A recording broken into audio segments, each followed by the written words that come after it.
할렐루야. 오늘도 함께 예배하는 사랑하는 모든 가족들에게 하나님의 은혜와 능력과 평강, 복의 복이 넘치기를 주님의 이름으로 축원합니다. 오늘이 2025년도 52번째이자 마지막 주일입니다. 지난 1년 동안 임마누엘로 우리와 함께 하시고 여호와 니시로 승리하게 하시고 또 여호와 이레로 공급하신 하나님께 감사와 영광을 올려드립니다. 금년에 하나님께서 우리 교회에 새 창조, 새 역사, 새 일꾼의 표를 주셔서 모일 때마다 우리는 힘있게 선포했고 또 하늘의 부, 하늘의 은혜를 열방에 흐르게 하라는 비전도 주셨습니다. 이에 순종해서 우리는 형편과 역량 안에서 최선을 다해 흘려보내기 위해 애를 썼습니다. 돌아보면 올해도 하나님은 우리 평촌 일회교회를 통해서 일하셨고 영광을 받으셨습니다. 담임 목사의 고백입니다만 1년 동안 하나님께서는 아주 섬세하게 우리에게 말씀해 주셨고 종들은 그 말씀을 강단에서 성실히 선포해 왔습니다. 특별히 냉혹해져만 가는 국제정서와 혼란스러운 국내 상황 속에서도 하나님은 우리에게 두려움 대신에 믿음을, 불안 대신에 평강을 허락해 주셨고 또 뚜렷한 비전을 주시어서 앞만 보고 달려오게 하셨습니다. 말씀과 예배의 자리에서 은혜로 풍성케 하셨고 흔들리지 않도록 하나님은 우리의 중심을 붙들어 주셨습니다. 한마디로 경랑의 복판 속에서도 하나님은 우리 교회와 모든 성도들을 은총의 울타리 안에 머물게 하셨습니다.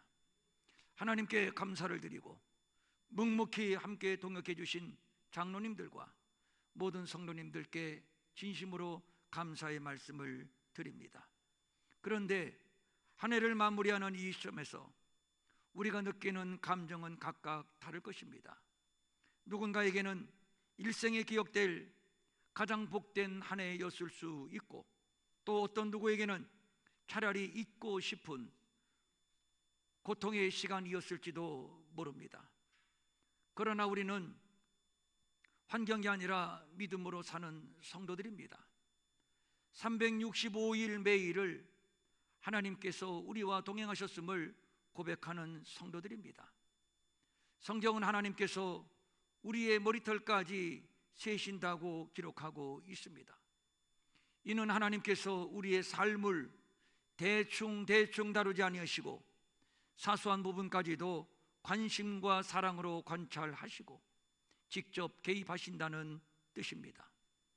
그러므로 지난 한 해가 성공의 시간이었던 실패의 시간이었던 기쁨의 해였던 슬픔의 해였던 모든 것이 하나님의 선한 뜻 가운데서 허락된 과정임을 우리는 믿습니다. 하나님을 사랑하는 자 곧 그의 뜻대로 부르심을 입은 자들에게는 모든 것이 합력하여 선을 이루느니라. 지금은 이해가 되지 않아도 하나님께서는 반드시 선을 이루실 것입니다. 왜냐하면 하나님은 선하신 분이시기 때문입니다. 그러므로 우리는 교만할 이유도 없고 절망할 이유도 없습니다. 되돌릴 수 없는 과거의 시간에 머무를 수 없습니다. 중요한 것은 이미 지나간 2025년이 아니라 우리 앞에 열릴 새로운 해 2026년입니다. 실패했다면 성찰의 기회로 삼고 성공했다면 자만의 근거가 아니라 더 큰 사명을 향한 동력으로 삼아야 할 것입니다. 결국 중요한 것은 지난 과거가 아니라 어떻게 믿음으로 미래를 향해 나아가느냐, 이것이 중요한 것입니다. 이 지점에서 사도 바울의 고백은 우리에게 매우 중요한 도전을 줍니다. 놀랍게도 바울은 실패한 자에게만 과거를 잊으라고 말하지 않고 있습니다. 그는 이미 많은 것을 이룬 사람이었음에도 불구하고 이렇게 고백하고 있습니다. 내가 이미 얻었다 함도 아니요 온전히 이루었다 함도 아니다. 그리고 이어서 말합니다. 오직 한 일, 즉 뒤에 있는 것은 잊어버리고 무엇을 이루었든지 어떤 업적을 남겼든지 그것은 잊어버리고 앞에 있는 것을 잡으려고, 그리고 달려가노라. 계속 달려가노라. 과거에 매이면 미래로 나아갈 수가 없습니다. 광야의 이스라엘 백성들은 수많은 기적을 경험했지만 가나안에 들어간 사람은 고작 여호수아와 갈렙 두 사람뿐이었습니다. 이유는 분명합니다. 그들은 과거가 아니라 하나님의 약속이 있는 미래를 내다보았기 때문입니다. 반면에 다른 사람들은 이렇게 말했습니다. 가나안 사람들은 강력한 철병기로 무장을 했어. 우리는 그들에 비하면 메뚜기 정도밖에는 안 돼. 무모하게 달려 들어갔다가는 우리는 망하고 말 것이야. 차라리 애굽으로 돌아가자. 저들에게는 가나안이 안 보이고 애굽이 보였습니다. 비록 종살이였지만 그런대로 안정감이 있었고, 그런대로 그곳에서는 에너지 식품인 파, 부추, 마늘을 먹었습니다. 그것이 다시 먹고 싶습니다. 화려한 애굽의 문화가 그리워졌습니다. 그러나 하나님의 약속은 과거 애굽에 있는 것이 아니라 저 미래 가나안에 있었습니다. 중요한 것은 어린 양의 구속과 홍해를 건너므로 세례를 받았음에도 애굽을 떨쳐버리지 못한 결과로 인해서 저들은 모두 가나안에 들어가지 못했다는 사실입니다. 이 점은 롯의 아내도 마찬가지입니다. 육체는 소돔을 떠났지만 그런데 마음은 빠져나오지를 못했습니다. 여전히 소돔에 대한 미련과 그리움이 남아 있습니다. 결국 뒤를 돌아보았고 그 결과 소금 기둥이 되어버리고 말았습니다. 반대로 요셉은 어린 나이에 애굽의 종으로 팔려가 고난 끝에 총리의 자리에 오르게 되었습니다. 그가 첫 아들을 낳고 그의 이름을 므낫세라고 지었는데, 므낫세라고 이름을 지은 이유가 있습니다. 므낫세라고 하는 이름의 뜻은 하나님이 나로 있게 하셨다라고 하는 뜻입니다.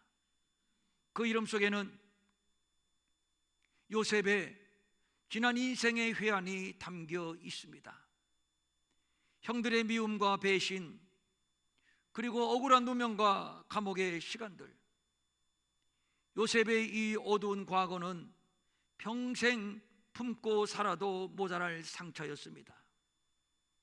그러나 요셉은 과거에 묶여 살지 않았습니다. 오히려 그는 이 모든 시간 속에 하나님의 손길이 개입되었음을 깨닫게 되었습니다. 자신의 깊게 패인 과거의 사건들이 하나님께서 자신을 빚어가는 은혜의 과정이었음을 요셉은 깨달았던 것입니다. 그러므로 오늘의 내가 있게 된 것은 전적으로 하나님의 은혜다, 이런 고백이 그의 맏아들 므낫세의 이름 속에 담겨 있는 것입니다. 그렇다면 묻지 않을 수 없습니다. 잘됨과 못됨의 기준은 무엇이며 행복과 불행의 기준은 무엇인가요? 이 기준이 분명할 때 나의 나됨은 전적으로 하나님의 은혜요, 지금 이 자리에 서게 된 것은 하나님의 사랑이요 은총이요 하나님의 섭리임을 고백하게 되는 것입니다. 이 요셉의 고백은 신약의 바울의 고백으로 이루어집니다. 그러나 내가 나 된 것은 하나님의 은혜로 된 것이라. 바울에게도 잊어버려야 할 과거가 있었습니다. 곧 교회를 박해했던 일, 성도들을 잡아 죽이고 가두고 잔인하게 핍박했던 일 등등입니다. 이것은 바울의 부끄러운 상처이자 평생 짊어지고 가야 할 하나님과 교회 앞에 빚이었습니다. 그러나 바울은 과거에 매이지 않았습니다. 자신의 과거를 변명하지 않았고 그렇다고 미화시키지도 않았습니다. 대신 그는 이렇게 고백을 합니다. 나의 나됨은 모두 하나님의 은혜로다. 그러기에 바울은 과거에 머무르지 않았고 오히려 은혜에 빚진 자로 앞을 향해 나아갈 수가 있었습니다. 요셉과 바울의 공통점은 분명합니다. 그들은 과거를 부정하지 않았지만 과거에 묶이지도 않았습니다. 그래서 공로이든 과오이든 성공이든 실패든 부끄러움이든 억울함이든 지나간 모든 시간들이 오늘의 나를 만들기 위해 하나님께서 개입하신 은혜의 과정이었다고 고백을 한 것입니다. 바로 이 지점에서 바울은 또다시 선포를 합니다. 나는 아직 목표에 이르지 못했어요. 나는 그 목표를 향해서 열심히 달리고 있어요. 그리스도께 잡힌 바 된 그것을 잡으려고 쫓아가고 있어요. 은혜를 아는 자는 멈추지 않습니다. 은혜를 깊이 깨달을수록, 은혜를 깊이 경험할수록 목표는 더 분명해지고 그것을 잡기 위해 힘써 달리게 됩니다. 여기서 달려간다 이 말은 미래형도 아니고 과거형도 아니고 현재형입니다. 나는 지난날 열심히 달려갔었어, 이것이 아니지요. 지금은 달리지 않지만 앞으로는 열심히 달릴 거야, 이것도 아닙니다. 지금 현재 계속 전력을 다해 달리고 있다는 바울의 고백입니다. 그는 자타공인 이미 뛰어난 사도입니다. 이미 모든 것을 다 버렸고 이미 위대한 업적을 남겼습니다. 웬만하면 그만하면 됐어. 남들이 평생 이루어도 못 이룰 것을 바울은 이미 다 이루었어. 그럴 법도 한데 그럼에도 바울은 멈추지 않았습니다. 이유는 분명합니다.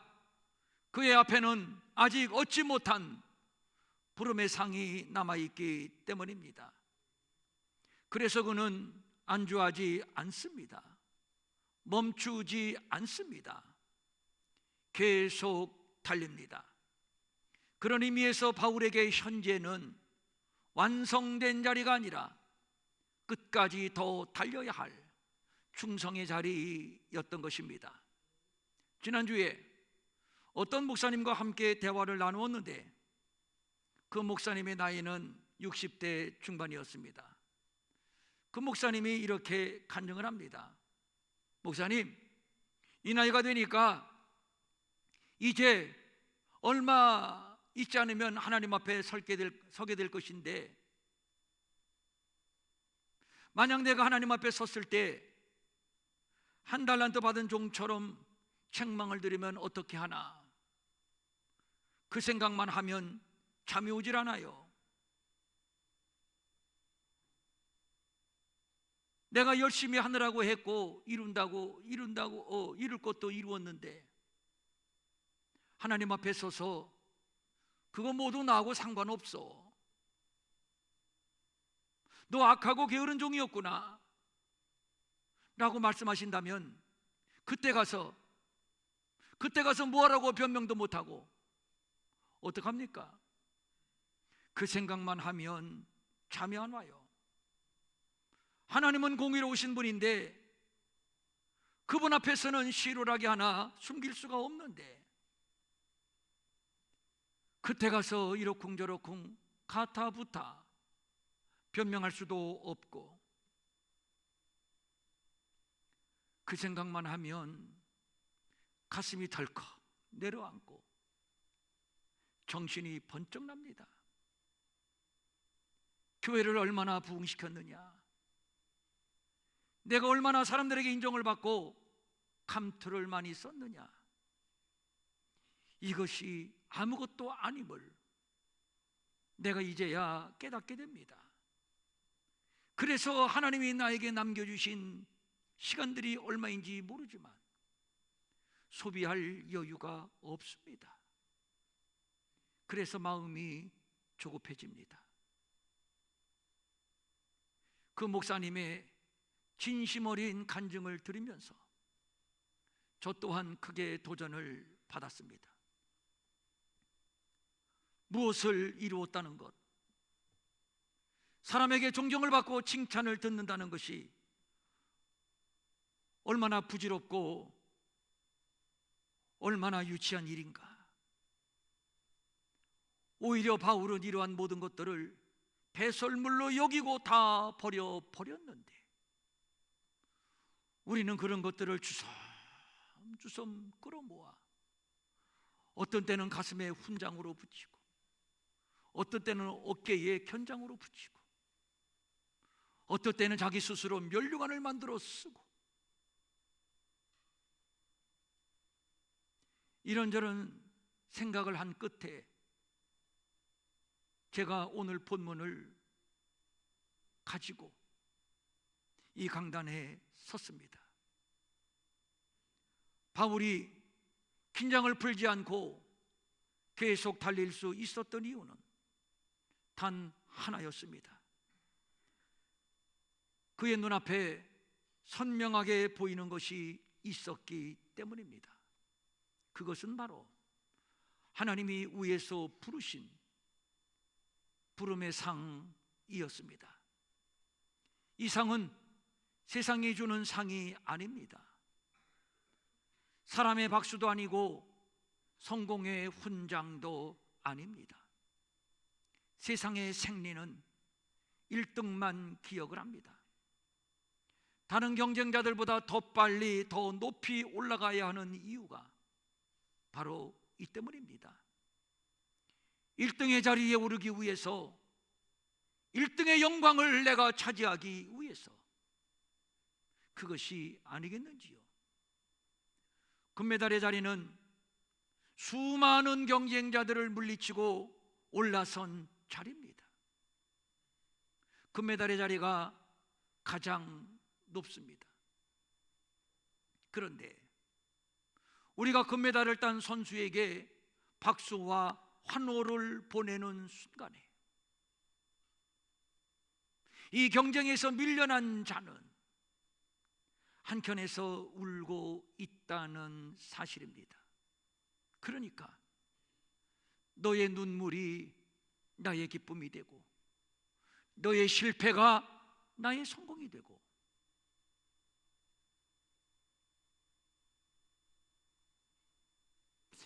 가끔 텔레비전에서 무시무시한 격투기를 볼 때가 있습니다. 제가 가끔 보거든요. 저희 집사람이 못 보게 합니다. 목사님이 돼가지고 저렇게 무지막지하게 두들겨 패는 것을 본다고. 그래서 눈치 보고 가끔 봅니다. 무자비하게 때려 누이고 한쪽에서는 이겼다고 판파르를 울립니다. 이것이 세상의 경쟁입니다. 이것이 바로 1등이고 이것이 바로 금메달이고 이렇게 해서 얻은 것이 챔피언 벨트입니다.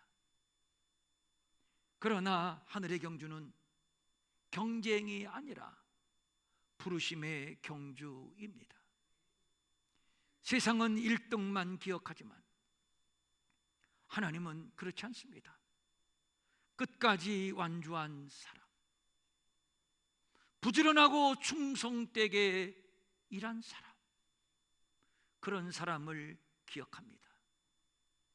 그래서 바울은 그들에게 주시는 상을 하나님이 위에서 부르신 부름의 상이라고 말하고 있는 것입니다. 이 경주의 출발은 땅이 아닙니다.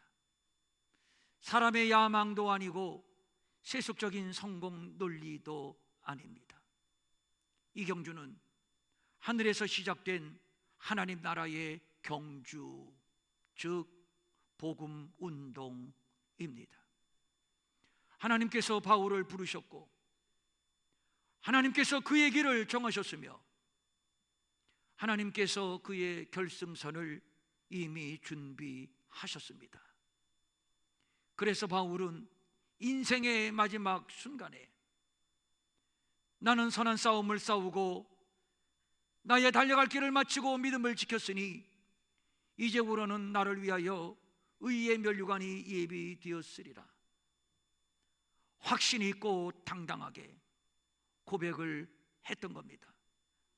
놀라운 것은 바울은 이 마지막 고백에 그동안 자신이 이루었던 수고와 업적을 전혀 나열하지 않았다는 것입니다. 내가 얼마나 교회를 많이 세웠는지 주님 아시지요? 내가 얼마나 많은 고난을 견디며 복음을 전했는지 주님 아시지요? 내가 얼마나 많은 사람들을 회심시켰고, 보세요, 사람들이 나를 얼마나 존경하는지, 위대한 사도라고 칭찬을 하는지. 바울은 자신을 증명하려 하지도 않았습니다. 바울의 입에서 나온 말은 단 3문장이었습니다. 나는 선한 싸움을 싸웠다. 나는 믿음을 지켰다. 나는 달려갈 길을 마쳤다. 이것은 성과 보고가 아닙니다. 마지막 최후의 순간에 하나님 앞에 드리는 정직한 충성의 고백이었습니다. 달란트 비유 잘 아시죠? 이 달란트 비유에서 칭찬과 책망의 기준이 무엇이었나요? 너 얼마를 남겼구나, 어이구 잘했어. 너 얼마를 남겼구나, 어이구 잘했어. 너는 못 남겼다고? 얼마나 남겼느냐, 못 남겼느냐가 기준이 아니었습니다. 얼마나 부지런했는가, 얼마나 착하게 충성을 했는가, 이것이 칭찬과 책망의 기준이었습니다. 성경은 우리에게 생명의 면류관을 말씀하고 있는데 여쭤볼게요.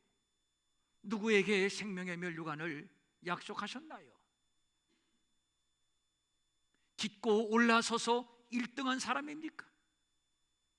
때려 누이고 벨트를 가슴에 찬 사람입니까? 아니지요. 아니지요. 생명의 면류관의 주인공은 죽도록 충성한 자입니다. 바울은 이 하늘의 원리를 알고 있습니다.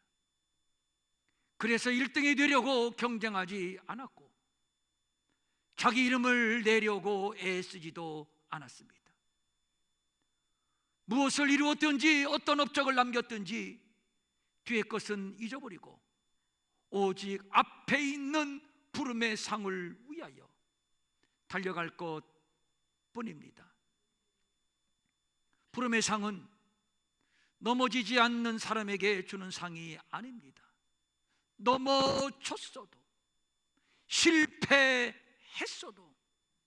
다시 일어나 끝까지 경주한 자에게 주어지는 상입니다. 또 이 상은 이만하면 됐지, 하나님이 맡겨주신 것 이만하면 충분히 다 이루었지, 스스로 자만하는 자에게 주어지는 상이 아닙니다. 바울처럼 뒤의 것은 잊어버리고 그리스도 예수께 잡힌 바 된 그것을 잡으려고 계속 달려가는 자들에게 주어지는 상입니다. 이것이 죽도록 충성이 아니겠는지요? 그러므로 사랑하는 성도님들, 선행이 있다면 선행도 내려놓으십시오. 성공을 했다면 성공도 잊으십시오. 금년에 우리가 이런 것을 해냈어요 라는 자부심도 오늘로써 잊을 수 있기를 바랍니다. 어쩌면 성공에 대한 도취는 실패보다 더 위험할 수 있습니다. 우리 모두는 아담의 후손들입니다. 아담의 죄의 본질은 단순히 선악과를 따먹었다, 단순히 하나님의 법을 어긴 불순종이다, 이것이 아닙니다. 하나님처럼 되고 싶다는 욕망이었습니다. 이 DNA를 고스란히 물려받은 인간은 조금 앞서가면 교만해지기 쉽고, 조금 이루어면 자랑하고 인정받고 싶고, 드러내고 싶고, 그래서 은근슬쩍 내 삶의 주어를 바꿉니다. 그래서 어느새 하나님이 하셨어요, 하나님의 은혜예요, 여기에서 그래도 내가 꽤나 수고는 했지, 그래도 내 공력이, 내 지분이 몇 프로는 되지, 내가 그리고 에헴, 그리고 어디로 올라갑니까? 가장 높은 금메달의 자리에 올라갑니다. 더 오르고 더 오르고 더 올라서 하나님과 같이 되고 싶은 욕망, 그게 뭡니까? 바벨탑. 두렵습니다. 이렇게 주어가 바뀌는 순간 인간은 다시 아담의 길에 서게 된다는 사실을 잊어서는 안 됩니다. 이 지점에서 우리는 출애굽의 위대한 지도자 모세를 떠올리게 됩니다. 광야에 나와 물이 없게 되자 백성들에게서 원망이 터져나옵니다. 그 순간 모세는 이렇게 말합니다. 반역한 너희여 들으라. 우리가 너희를 위하여 이 반석에서 물을 내랴. 누가? 우리가, 내가. 물을 내실 분은 하나님이십니다. 그런데 모세의 말 속에 주어가 바뀌었습니다. 하나님이 물을 내실 것이야가 아니라 우리가 물을 내랴. 우리가 물을 내겠다는 겁니다. 그러므로 내 앞에서 까불지 말라는 겁니다. 모세는 지금 흥분한 나머지 주어의 자리에 하나님이 아니라 자신이 올라 앉았습니다. 안 될 일입니다. 천하의 모세라 할지라도 안 될 일입니다. 예수님은 단호히 말씀합니다. 손에 쟁기를 잡고 뒤를 돌아보는 자는 하나님 나라에 합당하지 아니하니라. 실패에 매여 있을 필요도 없고 성공에 도취할 필요도 없습니다. 지나간 과거는 더 이상 내 몫이 아닙니다. 돌아볼 이유도 없고 돌아볼 여유도 없습니다. 오직 내 손에 들려진 쟁기를 잡고 앞으로 나아갈 것 뿐입니다. 이에 합당한 예수님의 말씀이 또 있습니다. 죽은 자들이 그들의 죽은 자들을 장사 지내게 하고 너는 나를 따르라. 제자들에게 허락된 길은 미련이 아니라 결단이었습니다. 과거가 아니라 미래였습니다. 말하자면 바울이 바로 이런 사람이었습니다. 바울은 이미 이룬 자의 신앙이 아니라 끝까지 달려가는 신앙, 그의 신앙의 목표 지점은 미래에 있었습니다. 이런 말이 있죠.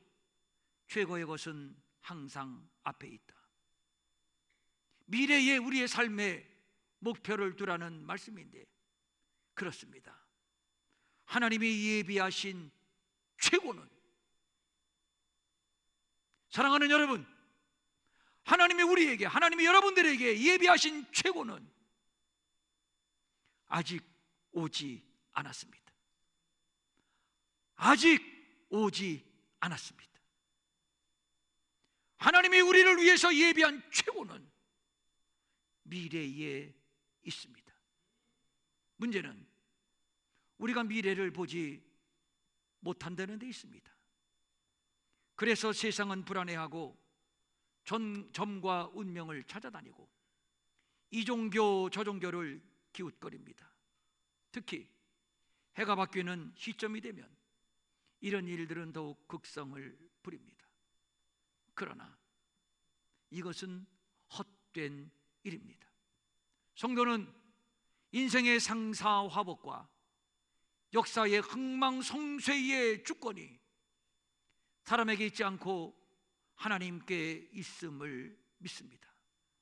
그래서 여기 목사, 저 개인적으로는 내일이 있고 내년이 있다는 것이 얼마나 감사한지 모릅니다. 더 오래 살고 싶어서가 아닙니다. 나의 미래는 부족했던 지난 시간을 만회할 수 있는 절호의 기회요. 한 목사, 내 종아, 더 달려야 돼. 더 달리라고 하나님께서 주신 기회라고 믿기 때문입니다.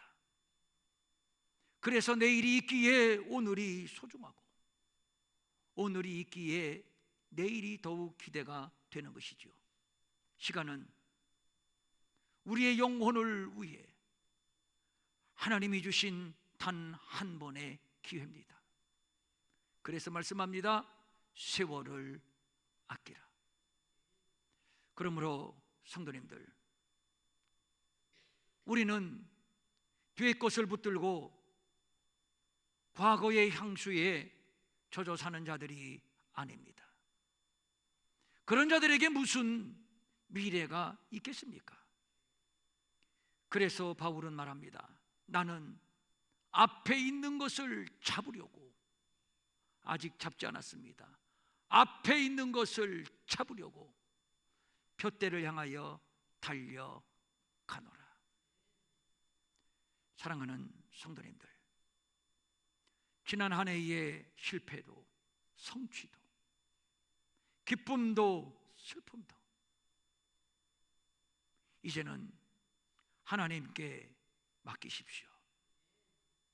선을 이루시는 하나님께서 이 모든 것을 엮어서 우리를 하나님의 미래로 이끌어 가실 것입니다. 우리의 미래는 비어있는 미지의 시간이 아닙니다. 두려워하거나 불안해할 필요도 없습니다. 하나님이 미리 예비하신 길이며 이미 준비하신 부름의 여정입니다. 그러므로 우리는 믿음으로 담대히 미래를 향해 나아갈 것입니다. 그러므로 우리 평촌일의 교회는 뒤에 있는 것은 잊어버리고 앞에 있는 것을 잡기 위하여 하나님이 위에서 부르신 바로 그 부름의 상, 그 푯대를 향해서 계속 달릴 것입니다. 은혜는 우리를 멈추게 하지 않습니다. 더 달리게 합니다. 그러므로 우리 평촌일회교회는 금년보다 내년에 더 달릴 것입니다. 더 힘있게 뛰어갈 것입니다.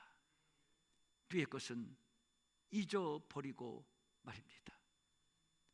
사랑하는 여러분, 내년에도 우리 함께 손잡고 하나가 되어서 뒤처지는 자는 한 사람도 없기, 한 사람도 없기, 모두가 다 하나가 되어서 힘있게 표대를 향하여 달려가는 복된 한 해가 될 수 있기를 주님의 이름으로 축원합니다. 축원합니다. 아멘.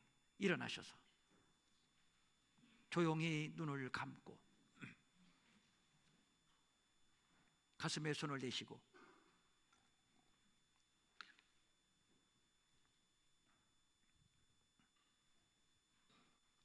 지난 1년 많은 우여곡절이 있었잖아요. 그렇죠?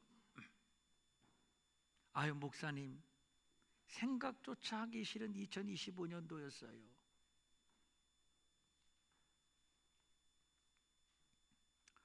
여러분, 그것이 끝이라면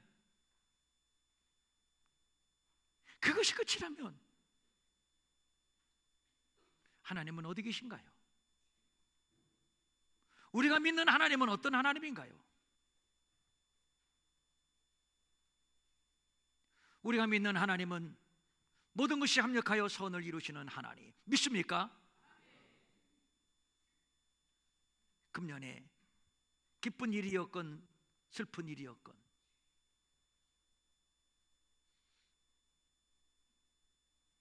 성공했던 실패했던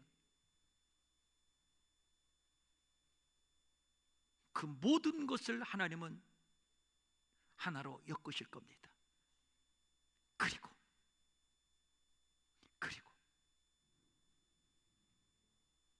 앞으로 멋진 작품을,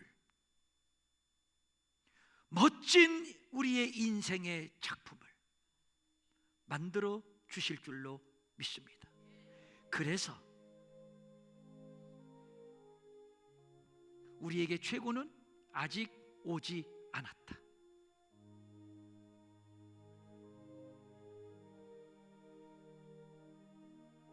성령님 이 시간 우리를 만져 주시옵소서.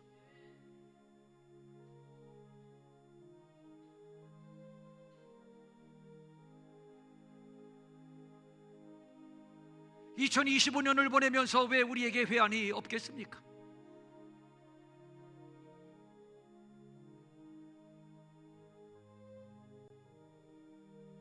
그러나 우리는 선을 이루시는 하나님을 믿습니다.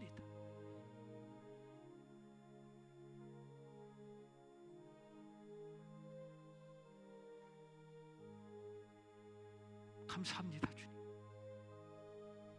감사합니다, 주님.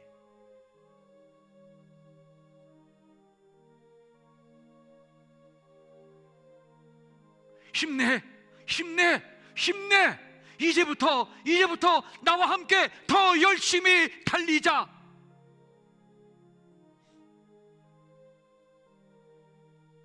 주님의 음성 우리에게 들려주시고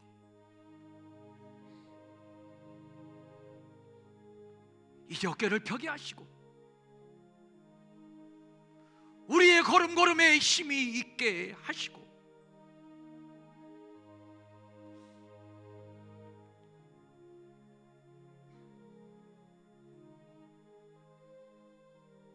부름의 상을 위하여 달려가게 하옵소서.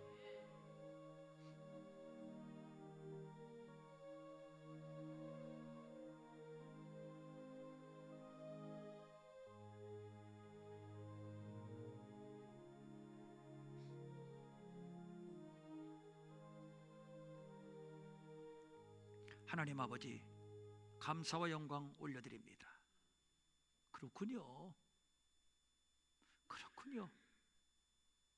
교만해서는 안 되는 이유, 좌절해서는 안 되는 이유가 바로 여기 있군요.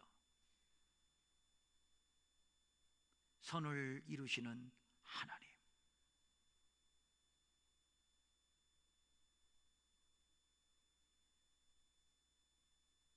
하나님이 내게 주시는 최고의 선물은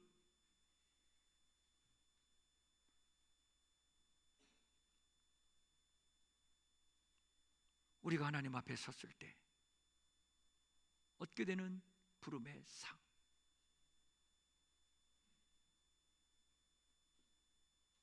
사랑하는 일의 모든 가족들에게 힘을 주시옵소서. 담대함과 용기와 믿음과 소망으로 이 시간 기름 부어 주시옵소서. 강하고 담대하라. 두려워하지 말고 놀라지 말라. 내가 너와 함께 할 것이니 나와 함께 달리자.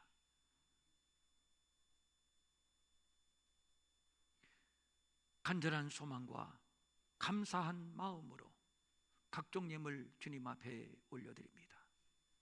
주일헌금, 주정헌금, 11조 감사헌금, 장학헌금, 구제헌금, 기타 등등 여러 헌금들, 알게 모르게 하나님의 교회를 받들어 섬기는 종들도 많이 있습니다. 금년에 저들의 헌신을 받으셨습니다. 금년에 주님 사랑하는 우리의 진실함을 주님이 받으셨습니다. 감사합니다. 감사합니다. 내년에도 더 큰 은혜, 더 큰 복으로 풍성케 하사 날마다 오늘이 하나님이 주시는 최고의 은혜네, 오늘이 하나님의 최선의 날이네, 간증이 넘쳐날 수 있도록 우리의 남은 미래의 삶을 축복해 주시옵소서. 영육간에 강건하게 하시고 특별히 우리의 자녀들이 믿음으로 온전히 세워지게 하시고 이 나라의 민족 흔들림 없이 견고히 서서 복음 통일 시대를 열어가게 하시고 열방에 나가 복음 전하는 주의 종들, 금년에 저들의 헌신을 받으셨습니다. 내년에도 더 크게 종들을 통해 역사하여 주시옵소서. 직접 와서 드리고 또 온라인으로 손길들 받으신 줄로 믿습니다. 그러나 마음은 원이지만 가진 것이 없어 드리지 못해 민망히 여기는 성도들도 많이 있사오니 저들을 위로하옵소서. 저들에게도 물질 주셔서 주님 앞에 바치며 쓰며 도우며 사는 풍성함이 있게 하여 주시옵소서. 내년에는 하늘의 풍성한 은혜를 열방으로 흐르게 하는 우리 평촌 일회교회가 바로 그 통로가 되게 하여 주시옵소서. 이제는 우리 주 예수 그리스도의 은혜와 하나님 아버지의 무한하신 사랑과 성령님의 감동하시고 위로하시고 안위하시고 능력 주시고 형통케 하시며 앞에 있는 표대를 바라보고 힘써 달리기로 결심하며 돌아가는 모든 성도들 머리 위에 영원히 함께 하옵시기를 간절히 축원하옵나이다. 아멘.